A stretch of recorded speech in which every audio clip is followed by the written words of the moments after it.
La PGI, c'est tous les jours près de 6 millions de lecteurs. 2/3 de ces lecteurs ne lisent jamais un autre titre de presse quotidienne. Et la majeure partie de ces lecteurs sont des 18-49 ans, actifs, urbains. C'est une cible extrêmement plébiscitée par le marché. Pourquoi plébiscitée par le marché? Tout simplement parce que les 18-24 créent la tendance, les 25-49 soutiennent et font la consommation. Alors les acteurs à l'intérieur de ce marché, c'est un marché à 3, encore aujourd'hui, peut-être demain un marché à 2, il y a effectivement un effet de consolidation qui est propre à tous les marchés. Il y a un enjeu de puissance qui est absolument fondamental et un enjeu de transformation qui l'est tout autant. Transformation parce que si nous restons sur ce seul segment, l'effet nous montre que l'issue est plus ou moins prévue. Le fait d'être dans un process de mutation, de transformation permanente, et donc d'élargir complètement de prisme, est un enjeu absolument fondamental.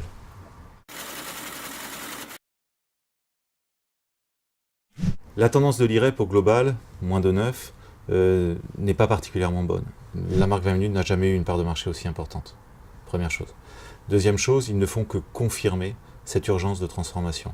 À noter que l'attractivité du média n'est absolument pas remise en cause, puisque, comme c'était le cas en 2014, c'est le cas sur le premier trimestre 2015, la PGI n'a jamais eu autant d'annonceurs actifs. Ces chiffres montrent également les effets d'une ultra-concurrence avec 3 acteurs, et je dirais même les effets dévastateurs d'un abaissement de la valeur continuel depuis maintenant 2 ans. Donc globalement, nous avons cette urgence de mutation, et lorsque je regarde les évolutions des chiffres du numérique, du display, il est à noter que les résultats de 20 minutes sont là nettement au-dessus de la tendance des évolutions de l'IREP.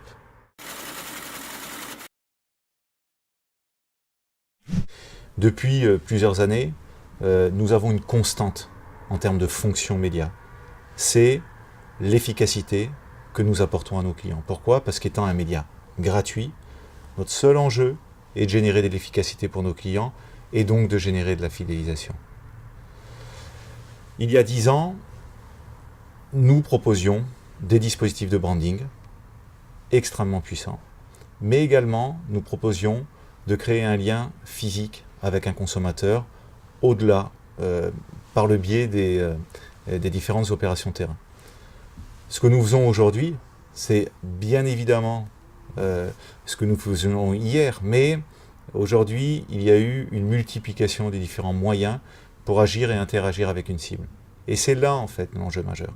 La démarche que nous avons eue, c'est en partant d'un titre de presse extrêmement plébiscité par nos cibles, c'est effectivement de créer un site de news référent, de créer des applis référentes, de créer un site mobile qui aujourd'hui est le premier site mobile de news du marché, et d'être extrêmement présent sur les réseaux sociaux. Pourquoi? Parce que la consommation de l'info par notre cible, elle est absolument constante et elle est totalement déformatée. Notre enjeu, il est effectivement aujourd'hui d'être au rendez-vous que nous fixe cette cible plutôt que de donner rendez-vous. L'objectif n'est pas d'être proche du million pour la diffusion papier ou d'un autre indicateur. L'objectif est avant tout d'avoir une puissance qui soit incontournable par rapport à une cible. Et la diffusion, c'est bien. Des acteurs m'ont montré qu'on pouvait avoir une diffusion bien au-delà du million d'exemplaires. L'enjeu, c'est l'audience par rapport à une cible. Donc la diffusion n'est qu'un moyen par rapport à une stratégie globale.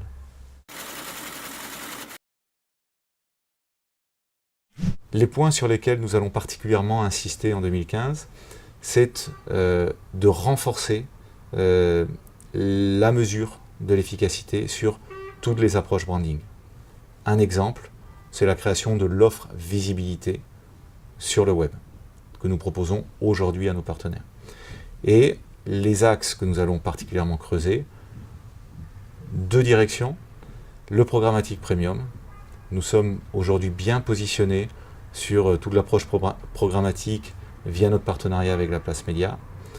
Et nous allons intensifier ce partenariat avec un marketing de l'offre mieux affiné, plus spécifique.